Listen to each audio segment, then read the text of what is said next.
जब भाई दूल्हा बना करते हैं, बहनें आके खड़ी हो जाती हैं सेहरे पर। कई बार देखा गया है कभी पानी के छींटे दे रही हैं, ये क्या कर रही है? कहा मेरे भाई को किसी की नजर न लग जाए, मेरे भाई को किसी की नजर न लग जाए। ये बहनों के रिश्ते होते हैं। और माँ को देखो, माँ बार बार कह रही है अल्लाह मेरे चांद को सलामत रखना, अल्लाह मेरे लाल को सलामत रखा, अल्लाह मेरे लाल को खैरियत से लेके जाना। जब दूल्हा घर से निकलता है, जहां तक नजर जाती है, सबसे देर तक देखने वाली आंखें माँ की हुआ करती हैं। पलट के आने का इंतजार करने वाली जो दरवाजे पे बिछी रहती है पलके, वो माँ की होती है। मुझे बता तो सही, माँ से ज्यादा तेरा इंतजार किसने किया? माँ से ज्यादा तुझसे प्यार किसने किया? तू दूल्हा बना था, कोई कपड़े देख रहा था, कोई अपने जूते चेक कर रहा था, लेकिन माँ और बहनें ये मुड़ मुड़ के तुझे देख रही थी। कभी पानी के छींटे, कभी सुरमे के टीके, कभी बार बार नजरें उतारना, मेरे लाल को किसी की नजर न लग जाए। मुझे बता तो सही, तेरे जाने के वक्त में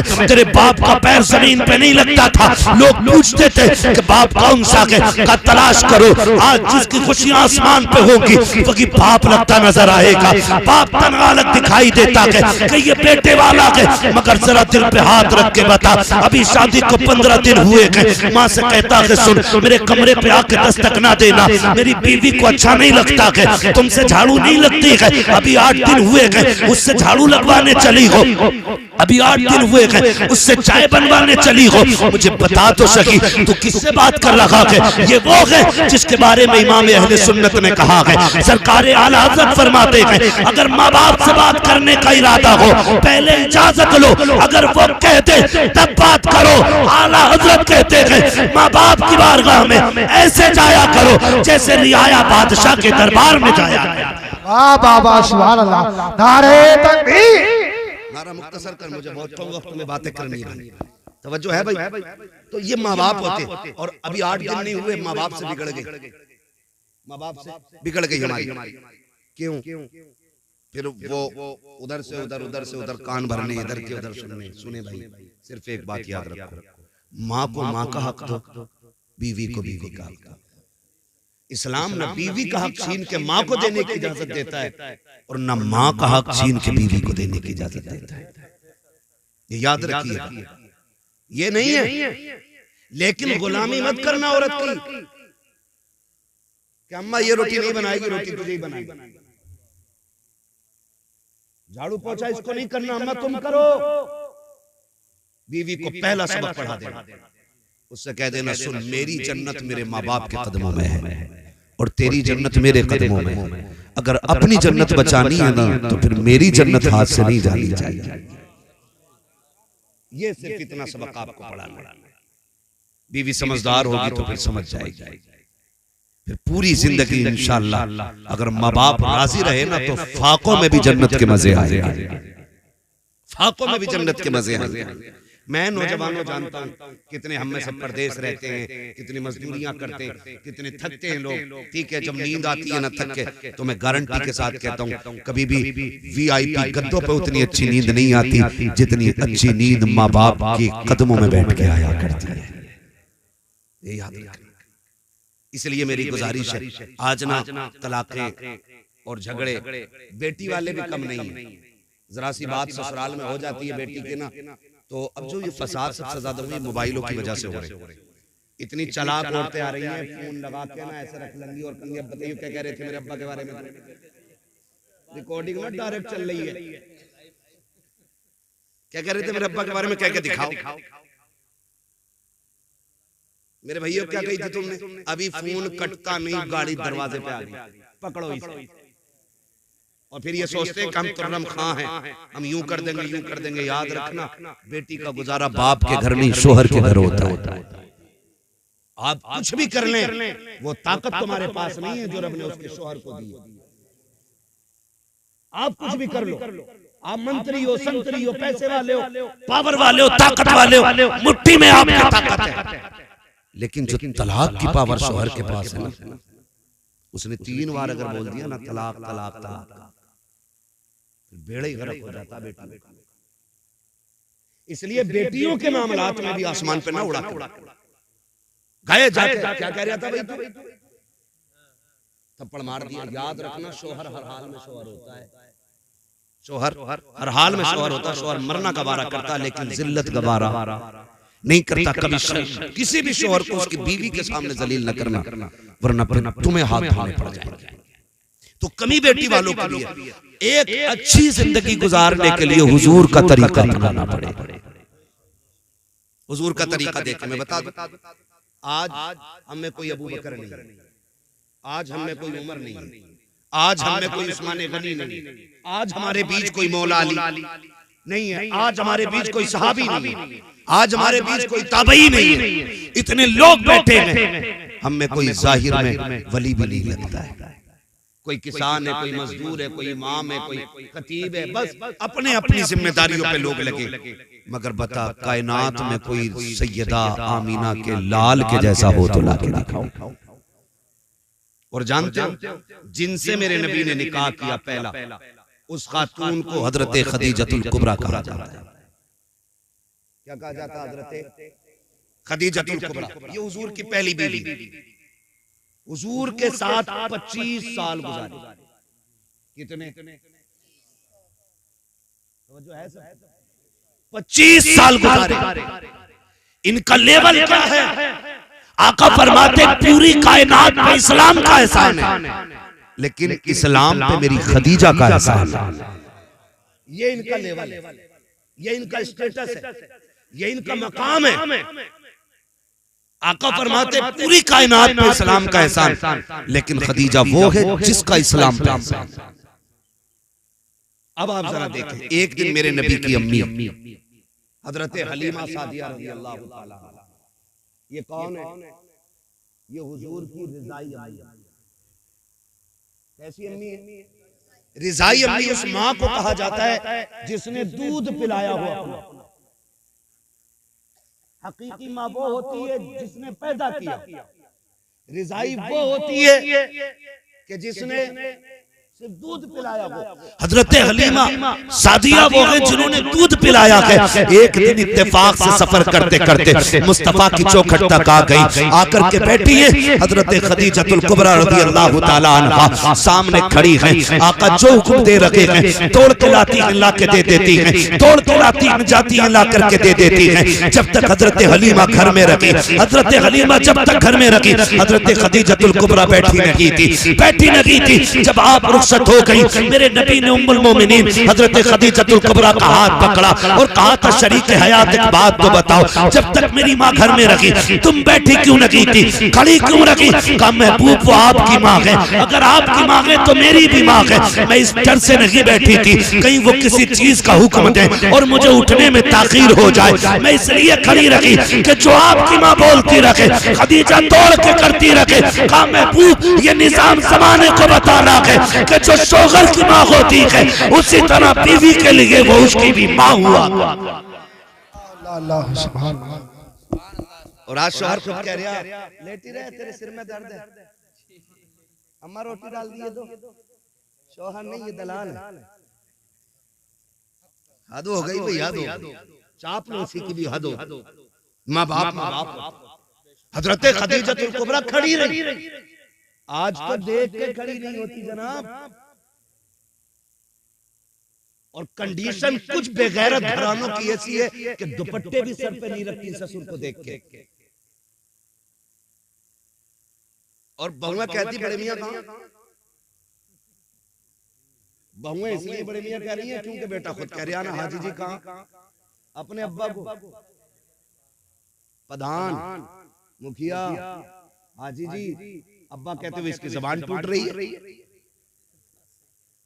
नसीब वाले जिनके सर पे बाप का साया होता है, नसीब वाले मुकद्दरों वाले जिनके सर पे ममता का आंचल होता है। प्रधानी कह रहे हो, हज्जन कह रहे, माँ कहा करो माँ। अल्लाह ने इस लफ्ज में इतना सुकून रखा है कि जब चोट लगती है ना तो पहला लफ्ज माँ निकलता है। कभी बच्चों को देखो, बाप की गोद में होगा, चोट लग जाए तो कहेगा अम्मा। क्यों? क्योंकि अल्लाह ने इस लफ्ज में मिठास भी रखी है और सुकून भी रखा है।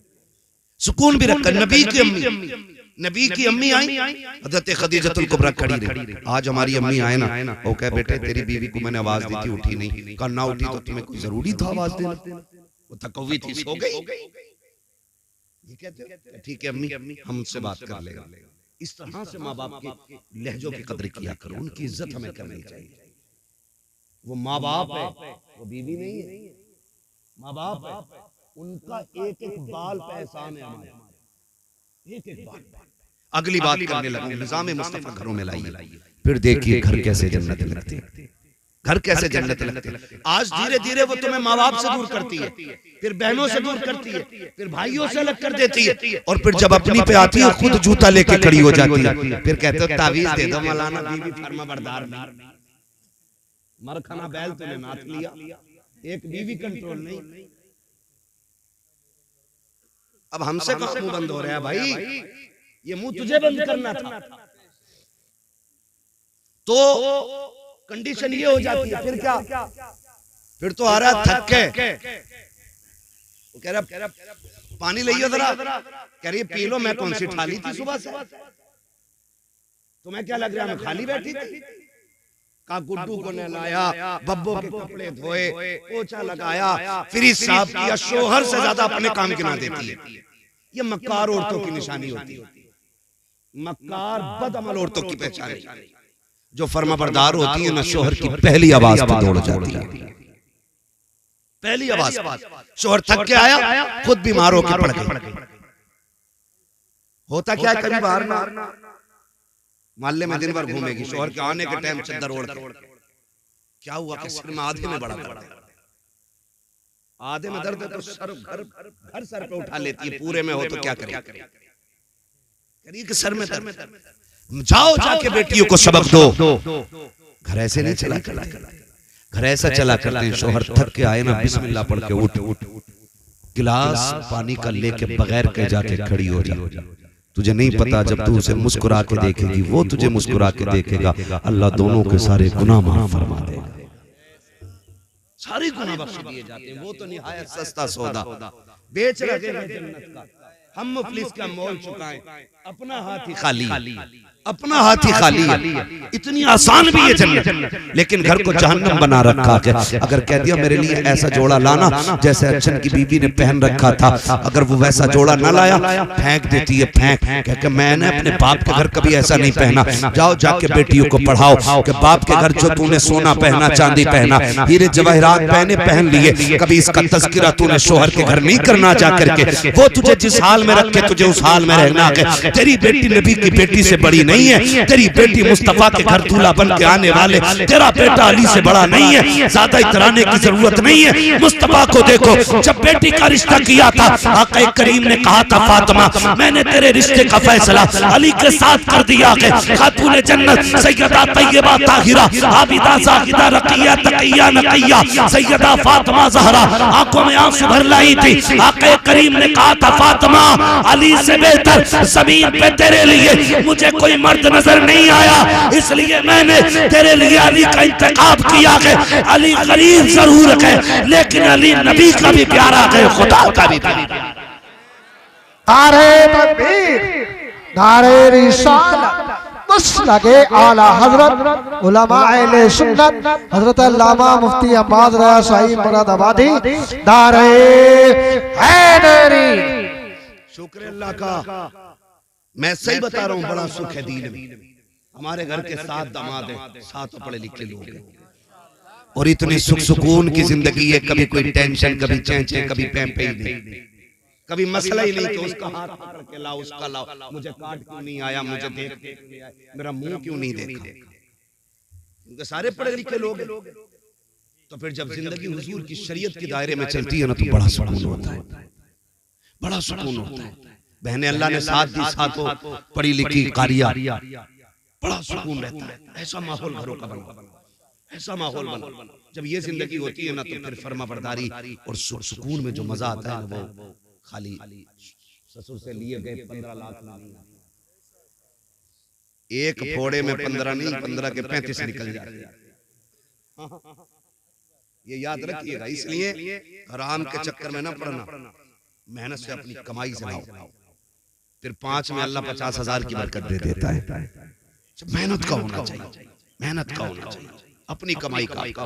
भीख में मिले हुए से क्या यार, तुमसे हमसे सबसे ज्यादा पैसे तो उन फकीरों के पास है जो जामा मस्जिद के गेट पे बैठ के भीख मांगते हैं। पैसा तो उनके पास है, लेकिन इज्जत वाला पैसा होना चाहिए, हलाल वाला पैसा होना चाहिए। तवज्जो है सारे लोग। तो माहौल जब अच्छा होना तो फिर घर जन्नत बिगड़ जाती, बिगड़ जाती। हुजूर फरमाते 25 साल मेरी खदीजा ने मेरे साथ गुजारे, लेकिन 25 साल आका फरमाते मैंने तबलीग के लिए जाता था, आता था, लेकिन कब 25 साल में कभी मुझे दरवाजा बजाने की जरूरत नहीं पड़ी। ये कौन कह रहा है? ये नबियों का इमाम कह रहा है। 25 साल कहते कभी चौखट बजाने की जरूरत नहीं पड़ी। आका फरमाते एक दिन आया, मैंने खदीजा से कहा, खदीजा क्या बात है, मैं कभी खांसा नहीं, कभी आवाज नहीं दी, कभी कुंडी नहीं बजाई, कभी हाथ नहीं मारा, तुम्हें कैसे पता चल जाता मैं आ गया? बड़ी प्यारी बात खदीजतुल कुबरा ने कही थी, कहा हुजूर आप मेरे दिल में रहते हैं और आपकी खुशबू मेरी सांसों में रहती है। हुजूर कहना उन्हें पड़ता है जिनके आने का पता ना हो। आप आते हैं तो एहसास खुशबू से हो जाता है कि मेरा महबूब तशरीफ ला रहा है। ये किसने कहा? ये उम्मुल मोमिनीन हज़रत खदीजतुल कुबरा कह रही है। आज की बीवी कहती है मर जा, तू लौट के ना आए, ट्रक के नीचे दब जा, तेरा एक्सीडेंट हो जाए। ये कह के शोहरों को रुखसत करती है। जाओ जाके बहन बेटियों से कह देना शोहर दुनिया की तेरे लिए सबसे बड़ी दौलत है। आज अगर ये जिंदा के तेरे ऊपर सुर्ख जोड़ा भी अच्छा लगता है, हरी पीली चूड़ियां भी तेरे हाथ में अच्छी लगती है, तू सोना पहने तो रानी लगती है, जोड़े पहने खूबसूरत तो शहजादी लगती है, जिससे तू ट्रक के नीचे मरने की दुआ दे रखी है, जिसके बारे में कह रही तेरी सूरत नहीं देखनी है, जिस दिन ये मर गया और सफेद कफन में लिपट गया, खुदा की कसम सफेद जोड़े के अलावा तेरे बदन पे कोई कपड़ा अच्छा नहीं लगेगा, तेरे हाथों की चूड़ियां उतार ली जाएंगी, तुझसे हंसने का हक खत्म हो जाएगा। एक बेवा की जिंदगी क्या होती है? जा किसी बेवा से जाके पूछ, आज तुझे घमंड है अपनी जवानी पे, अपनी ताकत पे और अपनी इज्जत पे। सोच जिस दिन शोहर चला जाएगा कोई थूक के तेरी तरफ देखने के लिए तैयार नहीं होगा, कोई तुझे 2 वक्त की रोटी देने के लिए तैयार नहीं होगा। आज जो हुकूमत चल रही है ये तेरी पावर की वजह से नहीं, ये तेरे शोहर की वजह से चल रही है। इसलिए जाओ जाके बेटियों से कह देना कभी शोहर की मौत ना मांगना, मौत ना मांगना। अल्लाह तौफीक दे, ये घर से निकले फिर मुसल्ले बिछा, फिर झोली फैला के अल्लाह सुहाग के जोड़े में छोड़ के गया है सुहागन मिलाना। दुआ करना तेरा काम है, खैर से रब को तुझसे मिला देना ये उसका काम है। ये जाके तालीम हमें बच्चों को देनी है। हज़रत खदीजतुल कुबरा की जिंदगी आप देखिए। कई बार ना मैं अभी कुछ दिन पहले ये खबर चली थी कि किसी शख्स का एक्सीडेंट हुआ, बड़ा पैसे वाला था, दुनिया बड़ी मतलब ये भी याद रखना। आज अगर हम किसी के काम आ जा रहे हैं ना तो फिर उसकी मौज लग जा रही है, फिर वो खालू भी कह रहा, चचा भी कह रहा, ताऊ भी कह रहा, भैया भी कह रहा। अगर तुम्हारी उससे कोई गर्ज पड़ गई ना फिर कह रहे हाँ यार मिले तो थे, फिर ऐसे कर देते बड़े मतलबी लोग। वो नौजवान उसका एक्सीडेंट हुआ, बड़े पैसे वाला था, उसके 50 से ऊपर दोस्त थे। कहते जब मेरा एक्सीडेंट हुआ इत्तेफाक देखे रीढ़ की हड्डी टूट गई, तो नसें उसकी जो डैमेज हो गई, फिर हाथ पैर काम करना छोड़ गए। उसने कहा फिर सारे दोस्त भी छोड़ गए, यहाँ तक कि जब हाथ पैरों ने काम छोड़ा बीवी भी तलाक लेके चली गई। उसने कहा तेरे जैसे मोहताज के घर में क्या रहना। उसने रो के कहा था, उसने कहा जब मुझे होश आया मैं जब भी सुबह को उठ के ना आंखें खोलता कोई और नहीं, मेरे बिस्तर पे मेरी माँ बैठी हुई मिला करती थी। दुख में दुनिया छोड़ जाती है, माँ बाप नहीं छोड़ा करते, माँ बाप नहीं छोड़ा करते। ये दुख में नहीं छोड़ते, तुम इन्हें सुख में छोड़ गए। ये परेशानियों में नहीं छोड़ते, तुम इन्हें राहत के वक्त छोड़ गए। नहीं तुम्हारा खर्चा हमसे नहीं उठता, गैरत नहीं आती है। अमीर बनना है तो माँ बाप पे खर्च किया करो, अमीर बनना है उनके खर्चे उठाया करो। अल्लाह इतना देगा तेरी 7 पुश्तों से संभाला नहीं। याद रखिएगा पानी उसी बर्तन में मजीद आता है जिसका कम होता रहता है। जो पहले से भरा रखा रहेगा वो सड़ तो जाएगा, उसमें नया पानी बोले नहीं आ सकता ना।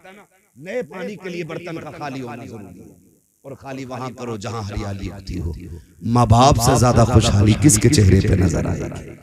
इनके ऊपर खर्च करो, इनके ऊपर खर्च करो। आप तारीख का ये बाप पढ़े और जाओ जाके बेटियों को भी ये समझाओ, बेटों को भी समझाओ। और मैं एक बात बता दूं, मैं सिर्फ बहू के हवाले से नहीं कर रहा हूं, मैं शोहर के हवाले से भी अगर बात करूं बड़ा वक्त लग जाएगा। सिर्फ इतना बता दूं, हुजूर ने बीवियों के साथ कैसे रवैया किया।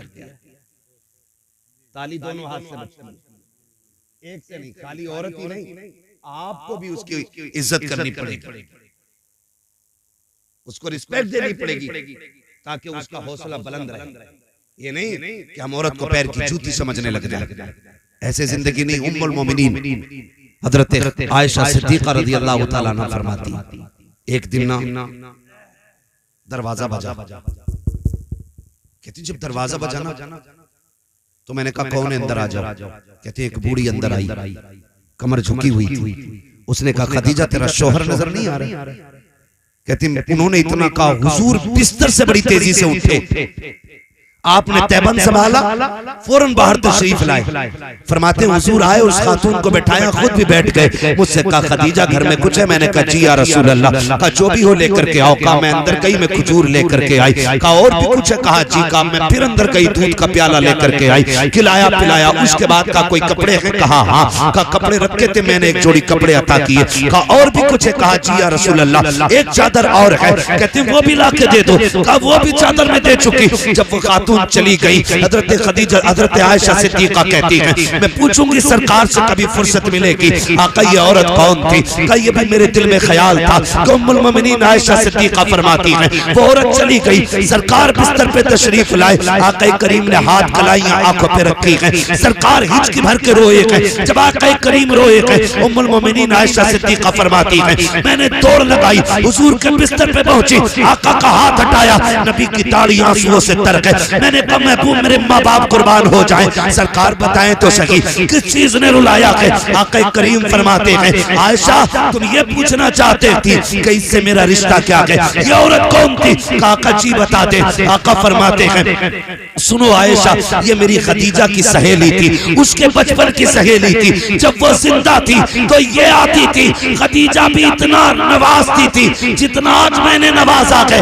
आका करीम फरमाते हैं जब ये आई है तो उसके आने से मुझे खदीजा की याद आ गई। आयशा सिद्दीका ने कहा था आका इतना नवाजा आपने किस लिए? आका फरमाते हैं इतना इसलिए दिया है ताकि दुनिया में ये राजी हो जाए कब्र में मेरी खदीजा की रूह राजी। सुभान अल्लाह, सुभान अल्लाह। हमारे नबी ने विसाल करने वाली खातून हजरत खदीजतुल कुबरा की रिश्तेदारी का इतना लिहाज किया कि आका करीम उनकी सहेली को पूरी इज्जत दे। आज हम बीवी के बाप, बीवी के भाई और बीवी के खानदान को इज्जत देने तैयार ना करना है। इसलिए मैं ये कहना चाहता हूँ अपने घरों के हालात ऐसे कर लें कि हमारे घरों में जन्नत का माहौल नजर आए।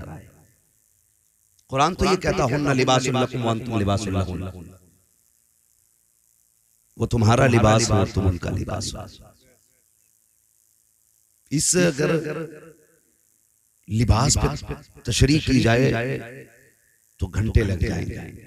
बस इतना समझ लें कि कोई भी बीवी शोहर का राज खुद से अलावा दूसरे से कहे ही ना, अच्छाई या बुरा,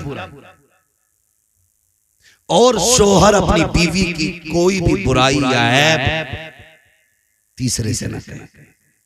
घरों में तब आग लगती है जब घर मियां बीवी के झगड़े में कोई तीसरा आदमी एंट्री करता है, चाहे वो लड़के की तरफ से एंट्री हो उसकी या लड़की की, फिर वो अच्छा बनने के चक्कर में गले करवा देता है।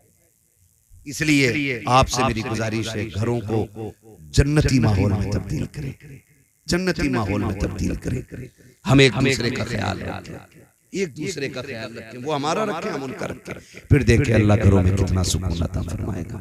आज हाफिज साहब क़िबला ने बेटे के निकाह के मौके पे इस महफिल को इसीलिए रखा था ताकि इस महफिल के जरिए लोगों तक हुजूर का दीन पहुंच जाए, हुजूर का दीन पहुंच जाए। आज के बाद अगर एक औरत अपने शोहर को इज्जत देने लग जाए या एक शोहर अपनी बीवी का हक अदा करने लग जाए तो समझ लेना आपका बुलाना कामयाब है, हमारा आना कामयाब है। अल्लाह हमें हुजूर के दीन पे अमल की तौफीक अता फरमाए। 1 घंटा हो चुका है, वक्त भी काफी है, कल वलीमा भी आप लोगों को खाना है। है ना, फिर सोना भी है थोड़ी देर। और अभी हमारे जो नाथ खां रह गए उनको भी आपको सुनना है। खुदा सलाम।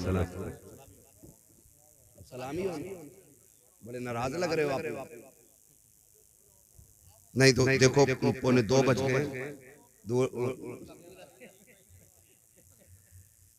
समझ रहे मेरी बात?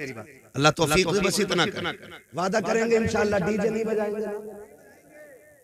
ये पीछे वाले क्यों नहीं कर भाई? कर लो वादा, अगर मन में हो तो, ना हो तो फिर तुम्हारी मर्जी। जिसका मन चाहे वो बात करे। डीजे तो नहीं बजवाएंगे इंशाअल्लाह, बिल्कुल बंद किया जाए। वरना हम जिस कंडीशन में आज चल रहे हैं ना, काबिल रहम है हमें, काबिल रहम। सारे दुश्मन ताकतें आज हमारे पीछे लगी हुई, सारी दुश्मन ताकतें। तुम्हें क्या बताऊं, मेरी करवट में पिपलसाना है। ईद नहीं गुजरी है, 2 नुमाइशें लगी और सारी लड़कियां उसमें जा रही। हमारी बेगैरती की इंतहा हो गई। पैसे वाला होना बड़ी बात नहीं, गैरत वाला होना बड़ी बात। वाह वाह वाह। पैसे लानत है। कई जगह पे ईद डीजे बजा के मनाई गई। हाँ, अभी टांडे से निकल करके 1 घंटा जाम में फंसे रहे। ईद चल रही है, कौन सी बदमाशी ईदों में नहीं हो रही? इस उम्मत पे अगर ये जालिम मुसल्लत नहीं होंगे तो फिर क्या जिब्रील आएंगे अचानक? ओ भाई, मौत आनी है, मौत। चाहे नकाब पहन के मेले में जाए या नंगी होके मेले में जा, मेले का हुक्म एक ही है। मैं तो एक बात जानता हूं, अगर इस्लाम औरत को मस्जिद में जाने की इजाजत नहीं देता है तो मेले में जाने की ये बाप होता कौन है जो इजाजत दे रहा है? अगर उसे जाने की इजाजत होती भीड़ में तो पहले इस्लाम ये कहता ना, चल जुमा पढ़ लेकर। जब इस्लाम जुमे की इजाजत नहीं देता तो बेगैरत झूले पे बैठने की इजाजत किसने दी? और फिर जब चौक में आएंगे तो मौलवियों के भी उस्ताद लगेंगे, कलाइयां चढ़ा के कहेंगे हम जाने मौलवियों को। बेगैरत तेरे जैसे दौलत वाले बेगैरत से तो गरीब 5 वक्त नमाज पढ़ाने वाला इमाम 1 लाख दर्जे ज्यादा अच्छा। उस पे पैसा नहीं है मगर गैरत तो है। हमारी कौम की गैरत का जनाजा निकल गया। शर्म आती है, तकलीफ होती है, फिर कहते हैं वो उसके साथ भाग गई, वो कपिल के साथ भाग गई, वो फलां क्यों नहीं भागेगी? जब तुम शरीयत की हदें तोड़ोगे अल्लाह तुम्हें उजाड़ के रख देगा। याद रखिए, ये जुमले न समझना, ये कड़वी सच्चाई है। उसके दीन से खेलोगे वो तुम्हारी नस्लें उजाड़ देगा। और कोई माई का लाल ऐसा पैदा नहीं हुआ जो खुदा से सामने से झगड़ा। समझ रहे हो? डरें अल्लाह के अज़ाब से, बदले अपने तरीके को। वादा करें इंशाअल्लाह कभी डीजे बजेगा तो देखेंगे भी नहीं जाकर। हालात ये ऐसे गंदे गाने चल रहे हैं कि आदमी, मर्दों को तो गैरत आ जाती है, जो बहन के सामने डीजे बजवा रहा है उस बेगैरत को गैरत नहीं आ रही, नहीं होनी चाहिए। अल्लाह तौफीक दे, फितनों से निकले। खुदा सबको बेटे दे, उनके सेहरे बंदे और उनकी शादियां हों, बातें हुजूर की होने लग जाएं। फिर तज़किरे फरिश्तों में भी हों, रब अर्शों पे तज़किरे करे। फिर देखें इंशाअल्लाह अगर सुन्नत के मुताबिक हमने निकाह अपने आसान कर लिया और हुजूर की महफिलें सजा दी तो हो सकता है हमारी 5000 बारात के खाने का तज़किरा वहां ना हो, हुजूर की 4 नातें सुनाने और सुनने वालों का तज़किरा होने लग जाएगा। ये करेंगे इंशाअल्लाह। वो बदले थोड़ा सा अपने आप को। याद रखिएगा अब जमीन तंग होती जा रही है, इतनी तंग हो गई है हम लोगों की जमीन कि अब पैर अगला रखने की जगह नहीं। डॉक्टर इकबाल ने आज के लिए कहा था, न संभलोगे तो मिट जाओगे हिंदी मुसलमानों, तुम्हारी दास्तां तक भी न होगी दास्तानों में। अभी वक्त के बिल के हवाले से मुफ्ती साहब कह रहे थे, है हवा, पता है किस कंडीशन में हम खड़े, जगहें नहीं मिलेंगी दफन होने के लिए, अपनों के कब्रों पे फातिहा पढ़ने की जगह नहीं मिलेगी। वो दौर आ रहा है हम लोगों को, सजदे करने के लिए मस्जिदें नहीं मिलेंगी। आज वक्त है अल्लाह को राजी कर ले, आज वक्त है कोशिश करें हमारा रब राजी हो जाए। अगर वो राजी हो जाता है ना, फिर 313 को हजारों पे फतह अता फरमा देता है। ये उसी का काम है कामयाबी देना, उसी का काम है। वो इज्जतों का मालिक भी है, जिल्लत भी उसी की कुदरत में। जिसे चाहे इज्जतों से नवाज दे, जिसे चाहे जलील कर दे, वो इज्जत जिल्लत का मालिक है। इसलिए मेरे अजीज, हम अपने रब को मनाने की कोशिश करेंगे इंशाअल्लाह। और याद रखिएगा, जिन घरों के उसूल तरीके अच्छे होते हैं, उन घरों की आने वाली नस्लें अच्छी होती हैं। मैं अक्सर एक बात कहता हूँ, जमीन अच्छी होती है तो फसल अच्छी होती है, माएँ अच्छी होती हैं तो नस्ल अच्छी होती है। ऐसा माहौल बनाइए, दीन वाला माहौल, शरीयत वाला माहौल। मैं आपसे ये नहीं कह रहा आप मुसल्ला लेकर मस्जिद में जाइए, मैं आपसे ये नहीं कह रहा आप तस्बीह गले में टांगे रखें, लेकिन इतना कह रहा हूँ कि चलते वक्त ये सोच लिया करो, ये चलना हुजूर को पसंद है कि नहीं, ये लेटना हुजूर को पसंद है कि नहीं। हम जो ये गाली दे रहे हैं सामने वाले को, इससे अल्लाह राजी होगा कि नाराज होगा? 2 मिनट लगेंगे, जबान बंद कर लो कि बड़े गुनाह से बच जाओ। हमें बस इतना करना। अल्लाह हमें हुजूर के दीन पे अमल की तौफीक अता फरमाए, और अल्लाह हमें हुजूर की शरीयत पर पाबंदी के साथ कामयाब रहने की तौफीक अता फरमाए। फरमाया गया, लक़द कान लकुम फ़ी रसूलिल्लाहि उस्वतुन हसना। मेरे महबूब की जिंदगी आपके लिए बेहतरीन नमूना है। हुजूर की 63 साल जिंदगी पूरी कायनात के जीने के लिए काफी नहीं, बल्कि बहुत ज्यादा है। हुजूर के किरदार को देखे हम तो मगरिब को देख रहे हैं, हम तो पश्चिम की रहने वाली मखलूक को देख के नंगे हो गए, कपड़े उतर गए। नहीं, खुदा की कसम, केला वही अच्छा लगता है जो छिलके में होता है। नंगे फलों पे मक्खियां बैठा करती हैं। बहन बेटियों से कहो नकाब में रहो, औरत उतनी ही अच्छी लगती है जितने ज्यादा पर्दे में रहा करती है। ठीक है ना? ये उसूल बड़े मुश्किल होते हैं, बड़े मजबूत भी होते हैं। ये यहाँ आके बंदा फंस जाता है, पर्दे के मसले पे आके बंदा बड़ा मुश्किल हो जाता है, बड़ा मुश्किल हो जाता है। लेकिन अमल करें, फिर देखें अल्लाह इसके सिले में जन्नत अता फरमाता है। मैं झूठ नहीं बोल रहा हूँ, ये मेरे बहनों ही, इन्होंने मेरी सिर्फ उस बहन को देखा जो इनके निकाह में, मेरी 7 बहनों में से सिर्फ उसको देखा जो इनके निकाह में, उसके अलावा किसी दूसरी को आज तक देखा नहीं, क्योंकि सारी पर्दा करती है। और ये हर दामाद का मसला है, ये नहीं कि सिर्फ इन्हीं का मसला है। ऐसा अमल कराओ, पर खुदा की कसम बहन बेटी कब्र में जाएगी ना तो सिर्फ उसकी कब्र जन्नत नहीं बनेगी, उसके सदके में अल्लाह हम सब की कब्र जन्नत बना देगा। करेंगे इंशाअल्लाह। और कोई बड़ी बात नहीं है हुजूर के दीन के लिए। हाँ, कुछ दिन झगड़े होते हैं, कुछ दिन लोग बातें करते हैं कि नहीं उनके यहाँ तो मेहमान को इज्जत नहीं मिलती, उनके यहाँ तो बाहर बैठाया जाता है, उनके यहाँ तो पानी नहीं मिलता, उनके यहाँ नहीं जाना। कुछ दिन बातें होंगी, लेकिन हमें दुनिया से क्या मतलब है? हमें तो अपने रब रसूल से मतलब है। हाँ, मगर फिर समझ में आ जाता धीरे धीरे, फिर लोग समझ जाते हैं शरीयत क्या है, तबीयत क्या है। ठीक है ना? करेंगे इंशाअल्लाह ऐसा। ज्यादा से ज्यादा कोशिश ये करें कि एहतियात आ जाए। मैं समझता हूँ एकदम इतना पक्का पर्दा तो नहीं हो सकता है, लेकिन धीरे धीरे एहतियात करेंगे ना तो हर घर के अंदर कनीज़े फातिमा ज़हरा नजर आने लग जाएगा। हर घर के अंदर कनीज़े फातिमा ज़हरा। ठीक है ना? जिस तरह देखो दाढ़ी जो नहीं रखते ना, उनसे को रख लेकर थोड़ी सी बड़ी हुई तो खुजाट हो जाता। हाँ, जो टोपी नहीं ओढ़ते, जुमे के दिन ओढ़े तो रकात पढ़ के ना ऐसा होता है, गर्मी लगने लगी। और हम लोग हर वक्त टोपी ओढ़ने वाले लोग, हम अगर टोपी उतार दें तो ऐसा लगता है जैसे हमने कपड़े उतार दिए, क्योंकि आदत हो गई। जिनके दाढ़ी नहीं उन्हें बोझ लगता है, जिनके है उन्हें पता ही नहीं लगता है। और पता नहीं है, खुदा की कसम चेहरे पे दाढ़ियां सजा लो, 100 ग्राम के तावीज लटकाने से बच जाओगे। ये सबसे बड़ा तावीज।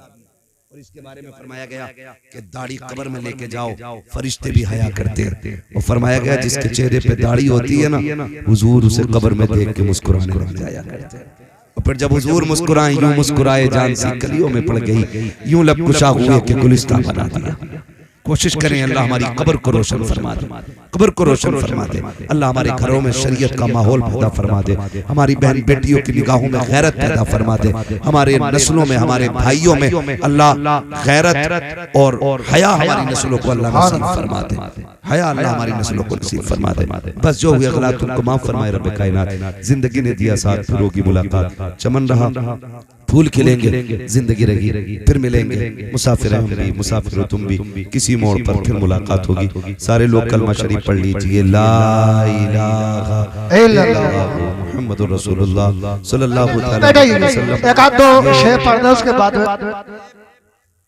ये जलसे नूर जिंदाबाद पाइंदाबाद हाफिज साहब जिन्होंने इस महफिल को सजाया, अल्लाह इनकी नस्लों को सलामत रखे। और हमारे जिस भाई वसीम भाई का निकाह हुआ